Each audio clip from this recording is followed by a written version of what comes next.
এই যে ভদ্রলোককে বক্তৃতা দিতে দেখতেছেন, এই ভদ্রলোকের নাম ডক্টর আব্দুল মালেক।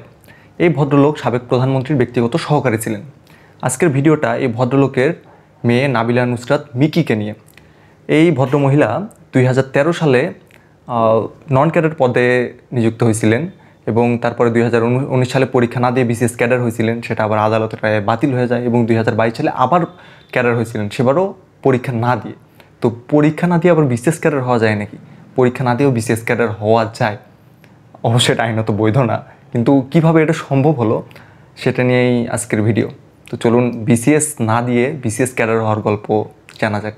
যখন আমি ভিডিওটা রেকর্ড করতেছি তখন পর্যন্ত এই ভদ্রমহিলা তার চাকরিতে বহাল তবিয়তে আছেন। অবশ্য ওই আব্দুল মালেক ভদ্রলোককে অব্যাহতি দেওয়া হয়েছে, তবে মাঝখানে আরও অনেক কাহিনী আছে, সেগুলো ধীরে ধীরে জানতে পারবেন এই ভিডিওর মাধ্যমেই। তো সালটা হচ্ছে 2013 এবং এই 2013 সালেই ডক্টর আব্দুল মালেক সাবেক প্রধানমন্ত্রী শেখ হাসিনার ব্যক্তিগত সহকারী ছিলেন আর কি।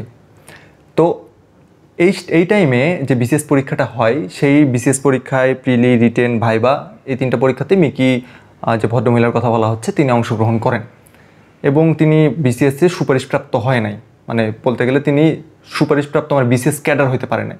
তো তখন তাকে নন ক্যাডার পদে নিয়োগ দেওয়া হয়। শুধু তাকে না, তাকে সহ মোট 44 জনকে নন ক্যাডার পদে নিয়োগ দেওয়া হয়। তো বর্তমানে বিসিএসে যে নিয়োগের যত ডিও লেটার দেখছি আমরা এমপি মন্ত্রীদের, যত সুপারিশ দেখছি গণভবন থেকে উদ্ধার হয়েছে, তারপরে বিসিএসের যারা বিসিএস পরীক্ষা নেয় পিএসসি, তাদের কমিশনারের গাড়ি চালক তিনি কোশ্চেন ফাঁস করে কোটিপতি হয়ে গেছেন। তো এইসব নিয়ে কোশ্চেন জাগেছে। যখন তিনি নন ক্যাডার পদে নিযুক্ত হয়েছিলেন এই ভদ্রমহিলা, তখন আবার তার বাবা প্রধানমন্ত্রীর বিশেষ সহকারী আর কি, ব্যক্তিগত বিশেষ সহকারী, তখন তার নিয়োগ ফেয়ার ছিল কিনা এই প্রশ্ন তোলাই যায়, তবে এই বিষয়ে নিশ্চিত নয়, জন্য আমি কোনো মন্তব্য করতেছি না, বাট প্রশ্নটা এখানে তুলে রেখে গেলাম আর কি। এরপরের কথা হচ্ছে 2019 সালের 22শে জানুয়ারি। এই 2019 সালের 22শে জানুয়ারি গভর্নমেন্ট একটা প্রজ্ঞাপন জারি করে এই ভদ্রমহিলাকে বিসিএস ক্যাডার নির্বাহী প্রকৌশলী হিসেবে নিয়োগ দেয়। মানে এটা, এই পদটা হচ্ছে কেউ বিসিএস পরীক্ষা দিয়ে উত্তীর্ণ হলে, সুপারিশপ্রাপ্ত হলে তারপর এই পদে যোগদান করবে। কিন্তু এই ভদ্রমহিলাকে প্রজ্ঞাপন জারির মাধ্যমে এখানে নিয়োগ দেওয়া হয়।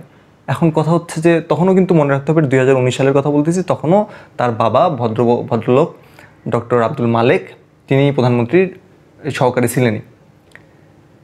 তো এই টাইমে বিভিন্ন প্রশ্ন উঠতে থাকে আর কি। এই প্রশ্ন যে একদম সব আমজনতার মাঝে ছড়াই গেছে, জাতীয় পত্রিকায় নিউজ হয়েছে এরকম না। প্রশ্ন উঠতে থাকে যে তাহলে কি এই যে প্রজ্ঞাপনের মাধ্যমে যে নিয়োগ হলো সরাসরি বিসিএস ক্যাডার পরীক্ষা না দিয়ে, এটা কি তাহলে বৈধ?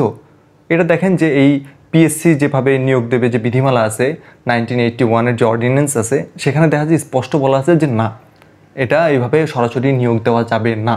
তাহলে এই প্রজ্ঞাপন কীভাবে নিয়োগ দিল? তার মানে এটা অবৈধ নিয়োগ ছিল। হ্যাঁ, একজন হাইকোর্টে যে রিট করে দেয় যে এই ভদ্রমহিলাকে এইভাবে নিয়োগ দেওয়া হয়েছে, এটা তো বৈধ না। তারপরে সেম বছরের জুন-জুলাই মাসের দিকে এটা হাইকোর্ট বলে যে না, এই যে নিয়োগ হয়েছে এই নিয়োগটা বাতিল করতে হবে। তখন যেহেতু হাইকোর্ট বলছে এই নিয়োগটা বাতিল হয়ে যায়। এটা হচ্ছে 2019 সালের কথা। তার মানে ভদ্রমহিলা প্রথমে বিসিএস পরীক্ষা না দিয়ে বিসিএস ক্যাডার হওয়ার পরেও কিন্তু তার নিয়োগটা বাতিল হয়ে যায়। এটা দুঃখজনক। তার বাবা এত পাওয়ারফুল একটা পজিশনে ছিল, তারপরেও যদি হাইকোর্ট এখানে 2-4টা মানে নিয়োগ বাতিল করার জন্য রায় দিতে পারে, এটা মেনে নেওয়া খুব কঠিন কাজ আর কি। আচ্ছা, যাই হোক, এরপরে এই 2019 সালেই ডিসেম্বরে এই ভদ্রলোক অবসরে যান, 2019 সালের ডিসেম্বরে। এবং 2020 সালে জানুয়ারিতে তাকে আবার চুক্তিভিত্তিক নিয়োগ দেওয়া হয়। তো তাকে তথ্য কমিশনার হিসেবে, অর্থাৎ সিনিয়র সচিব পর্যায়ের একটা পোস্ট আর কি, সেখানে তাকে চুক্তিভিত্তিক হিসেবে আওয়ামী লীগ সরকার তাকে নিয়োগ দেয়। মানে ডিসেম্বরে অবসরে গেল, জানুয়ারিতে আবার তাকে নিয়োগ দেওয়া হয়েছে। বলতে গেলে তিনি আরও পাওয়ারফুল হয়ে ফিরে আসছেন। দারুণ না বিষয়টা? তো এই পাওয়ারফুল হয়ে যখন ফিরে আসলো, সালটা হচ্ছে 2020-এর জানুয়ারি। এরপরে আবার কোভিড শুরু হয়ে গেল, মার্চ থেকে সব কিছু বন্ধ হয়ে গেল, বাজে অবস্থা। এরপরে 2022 সালে এই ভদ্রলোক আবার প্রজ্ঞাপনের মাধ্যমে তার কন্যার, ভদ্রমহিলার আবার সেমভাবে বিসিএস ক্যাডার, মানে সেমভাবে আবার তার নিয়োগটা হয়। আগে যেভাবে নিয়োগ হয়েছিল প্রজ্ঞাপনের মাধ্যমে, এবারও প্রজ্ঞাপনের মাধ্যমে নিয়োগটা হয়। কিন্তু আবার 2022 সালে আবার কোভিড পরবর্তী সময়ে ভদ্রমহিলা বিসিএস পরীক্ষা না দিয়ে বিসিএস ক্যাডার বনে গেলেন। দেখবেন এই যে প্রজ্ঞাপন লেখা থাকে, আগের প্রজ্ঞাপনেও যখন 19 সালের প্রজ্ঞাপন বা যে কোনো প্রজ্ঞাপনে দেখবেন যে লেখা থাকে যে জনস্বার্থে এই আদেশ জারি করা হলো বা জনস্বার্থে করা হলো। হাস্যকর বিষয় না? মানে জনস্বার্থে বলতে জনগণের স্বার্থে। এই যে সরকার যাচ্ছে তাই করুক, নিজের জন্য যা খুশি করুক, আইনি বেআইনি যা খুশি করুক, আইনটা এরকম যেখানে মানে কীভাবে করতেছে, জনস্বার্থে করতেছে। তার মানে বিষয়টা হচ্ছে জনগণের কল্যাণে, জনগণের স্বার্থে ভদ্রলোক তার মেয়েকে পরীক্ষা ছাড়াই বিসিএস ক্যাডার বানাইছেন। আমাদের সাধারণ জনগণ মানে যারা জনগণ দেশের, তাদের স্বার্থে কাজটা করছে। কারণ কীভাবে তাদের স্বার্থে, এটা ভদ্রলোককে ভালো বলতে পারবে। এটা আমার ছোটো মাথায় এটা আমার পক্ষে ব্যাখ্যা বিশ্লেষণ করা সম্ভব না। তো এই যে জনস্বার্থের মতো এরকম অনেকগুলো সরকারি চাকরির আইনি লুফহোল আছে আর কি। তো এরকম নিয়ে সরকারি চাকরির 3টা আইনি অনেক সুবিধা নিয়ে একটা ভিডিও বানানো আছে আলাদা, চাইলে সেটা দেখে নিতে পারেন। তো দ্বিতীয়বার পরীক্ষা ছাড়া বিসিএস ক্যাডার হওয়ার পরে ভদ্রমহিলা ঠিকঠাক অফিস করতেন না, যেগুলো সেমিনার হতো সেগুলোতে অংশগ্রহণ করতেন না। তারপরেও তার অবশ্য যে প্রমোশন সেটা আটকায় নাই। এটা এক হিসেবে ভালো যে না, এটাই মেনে নেওয়া যায় যে তার বাবা এত পাওয়ারফুল একটা পজিশন হোল্ড করতেছে, তার মেয়ে যদি একটু সুবিধা না পায়, এটা মেনে নেওয়া যায় না, স্বাভাবিক এটা হয়েছে। এরপরে তো সব কিছু চলতেছিল নর্মালি চলতে চলতে এই 2024 সালে এসে আওয়ামী লীগ সরকারের পতন হয়ে গেল, এবং আওয়ামী লীগ সরকারের পতনের পরে আগস্টে সরকার পতন হয়ে গেল। সেপ্টেম্বরে এসে অন্তর্বর্তীকালীন সরকার ডক্টর ইউনূসের তত্ত্বাবধানে তিনি এসে করলেন কি, এই ভদ্রলোকের চাকরি থেকে অব্যাহতি দিয়ে দিলেন। এর মাঝখানে তিনি আবার তথ্য কমিশনার থেকে প্রমোশন পেয়ে প্রধান তথ্য কমিশনার হয়েছিলেন। প্রধান তথ্য কমিশনার কি ঠিক খেয়াল করতেছেন, বা তার প্রমোশন হয়েছিল আর কি। এই সেপ্টেম্বরে এসে ভদ্রলোককে অব্যাহতি দিয়ে দেন। কি একটা অবস্থা ভাবেন। আপনি কমেন্টে জানাবেন আপনারা যারা দেখতেছেন যে এটা কি ইউনূস সরকার এটা ঠিক করছে কিনা। তো তিনি তো অলরেডি অবসরে গেছিলেন 2019 সালে, যে চুক্তিভিত্তিক ছিল সেটাও বাতিল করলেন। এখন তার মেয়ের কি হলো? তার মেয়ে ভিডিও শুরুতে বলছিলাম তার চাকরি কিন্তু এখনও বহাল তবিয়তে আছে, এবং তিনি এই সেপ্টেম্বরের পরে ছুটিতে আছেন, স্টাডি লিভে আছেন। এখানেও একটা ইন্টারেস্টিং কেস আছে। এই দেখেন, যারা বিসিএস ক্যাডার হয় তাদেরও তো উচ্চশিক্ষার প্রয়োজন আছে। তারা যদি আরও উচ্চতর শিক্ষা গ্রহণ করে তাহলে তারা তো দেশের সবচেয়ে বড় আমলা, তারা দেশের আমলাতন্ত্রটাকে আরও সুন্দরভাবে চালনা করতে পারবেন। তো এই জন্য কিন্তু জনপ্রশাসনের প্রশিক্ষণ এবং উচ্চশিক্ষা একটা নীতিমালা আছে, যেটা 2023 সালে প্রণয়ন করা হয়, যে এই বিসিএস ক্যাডার বা যারা প্রথম শ্রেণীর জব করে তারা উচ্চতর শিক্ষা যদি নিতে চায় তাহলে সেই ছুটিটা পাবে আর কি। সেই ছুটি শুধু যে ছুটি পাবে তাই না, ক্ষেত্র বিশেষে তার পড়াশোনার জন্য, উচ্চতর শিক্ষা গ্রহণ করার জন্য যত টাকা দরকার গভর্নমেন্ট সেই টাকাটা দেবে। তো এই ভদ্রমহিলা দেখেন, তার বাবা তো অলরেডি অব্যাহতি পেয়ে গেছে চাকরি থেকে।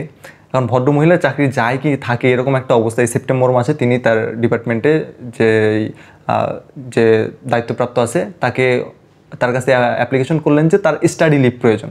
তিনি কানাডিয়ান ইউনিভার্সিটি বাংলাদেশে মাস্টার্স করবেন।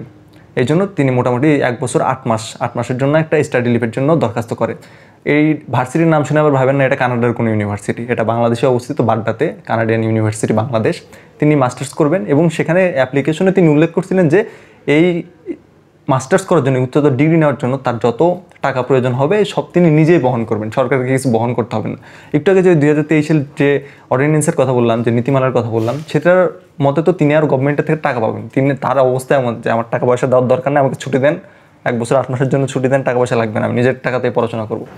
আসলে মেইনলি এটা হতে পারে এরকম, মানে এটা হওয়ার সম্ভাবনাই বেশি যে তিনি এই ঝামেলা এখন পড়তে চান না। 1 বছর 8 মাস যদি ছুটি পেয়ে যান, তাহলে পরবর্তীতে আবার সে যখন জয়েন করবেন তখন ততদিনে তার কথা সবাই ভুলে যাবে, বা এইসব ঝামেলা গভর্নমেন্টের ঝামেলা হয়তো অনেকটা স্তীমিত হয়ে আসবে। তো এটা একটা বেশ ভালো আইডিয়া না, যে তিনি অলরেডি তার ছুটি গ্র্যান্টেডও হয়ে গেছে, তিনি যে স্টাডি লিভও নিয়ে নিলেন মাস্টার্স করার জন্য 1 বছর 8 মাস, পরীক্ষা না দিয়ে বিসিএস ক্যাডার হয়ে গেছেন। দারুণ সব ব্যাপার। তো আপনারা যারা পরীক্ষা না দিয়ে এরকম বিসিএস ক্যাডার হতে চান, তাহলে মানে তারা এখান থেকে কী শিক্ষা নিলেন?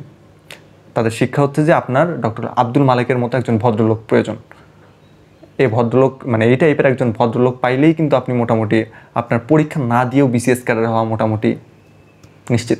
ভিডিও শেষে জানাবেন যে ভিডিও কেমন লাগলো, কোনো মন্তব্য থাকলে জানাবেন, ভালো মন্দ ভিডিও নিয়ে, বা আমার অন্যান্য কোনো কন্টেন্টও দেখে সেখানে মন্তব্য জানাতে পারেন। এবং আরেকটা কন্টেন্টের কথা বলে রাখি, যারা বলেন যে আরে অমুক তো ডাক্তারি পড়ছে, অমুক তো ইঞ্জিনিয়ারিং পড়ছে, তারা কেন বিসিএস দিয়ে প্রশাসনে যাবে? গভর্নমেন্ট ওর পিছিয়ে এত টাকা খরচ করে ওর ইঞ্জিনিয়ারিং বানাইলো, এত ভর্তুকি দিল, ও এখন যদি প্রশাসনে যে আমলা হয় তাহলে ওর পিছিয়ে তো এতগুলো টাকা নেওয়া, মানে টাকা ঢালা সরকারের জন্য একদম টাকা জলে ঢালার সমান। এটা নিয়ে যখনই বিসিএসে সুপারিশ প্রাপ্ত হয় তখনই দেখবেন যে পুরো বাংলাদেশে প্রত্যেক বছর একটা ওই রেজাল্টের টাইমে একটা বিতর্ক চলে, একটা কি বলা যায়, একটা ডিবেট চলে। তো এটা নিয়ে আমরা আলাদা একটা ভিডিও বানানো আছে যে তাদের কি বিসিএস দেওয়া উচিত। মানে ইঞ্জিনিয়ারদের জন্য তো আলাদা বিসিএস আছে, মানে ইঞ্জিনিয়ারিং দিয়ে ইঞ্জিনিয়ারিং সেক্টরে যাবে। তারপরে ডাক্তারের জন্য আলাদা স্পেশাল বিসিএস আছে, বা সে বিসিএস দিয়ে ডাক্তারই হবে। কিন্তু বিসিএস দিয়ে তারা যদি প্রশাসনে যায় তাহলে তো পদটা শূন্য হয়ে গেল। এটা যৌক্তিক কিনা বা এটার দুই পক্ষের আলোচনা নিয়ে আলাদা একটা ভিডিও বানানো আছে, চাইলে সেটাও দেখতে পারেন, সেখানে মন্তব্য জানাতে পারেন। ভিডিও ভালো লাগলে লাইক, কমেন্ট, শেয়ার, সাবস্ক্রাইব যে অপশন পান ইউজ করবেন। ভিডিও দেখার জন্য ধন্যবাদ।